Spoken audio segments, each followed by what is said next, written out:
దుర్యోధనుడికి తెలియగానే దుర్యోధనుడు తెగ నవ్వుకుంటాడు. అబ్బా! ఎంత సంతోషమైంది, ఇన్ని రోజులకి పాండవులు పడుతున్న కష్టాలు చెవులారా వింటే ఎంత ఆనందంగా ఉంది అనుకుంటాడు. అయితే దుర్యోధనుడు మనస్తత్వం తెలుసు కదా, కేవలం వాళ్ళు కష్టాలు పడుతున్నారు అని ఒకరి మాటలు వింటేనే ఇంత సంతోషమైంది. అదే వాళ్ళు కష్టాలు పడుతున్న దగ్గరికి వెళ్తే ఎలా ఉంటుంది అని చెప్పేసి మనసులో ఆలోచిస్తూ ఉంటాడు. ఆలోచిస్తుంటే ఇంతలో కర్ణుడు వస్తాడు అక్కడికి. అతని నవ్వు చూసి అర్థం చేసుకుంటాడు.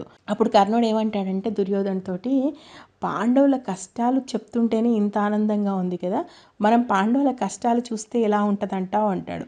వెంటనే దుర్యోధనుడు కర్ణుని కౌగిలించుకొని, ఇదే నా మనసులో అనుకుంటున్నాను నేను, వెళ్ళి ఇప్పుడు పాండవుల పరిస్థితి చూడాలి, అప్పుడు కానీ నాకు సంతోషంగా ఉండదు, ఏం చేద్దాం అనుకుంటాడు. ఇంతలో శకుని కూడా అక్కడికి వస్తాడు. వీళ్ళు ముగ్గురు కలిసి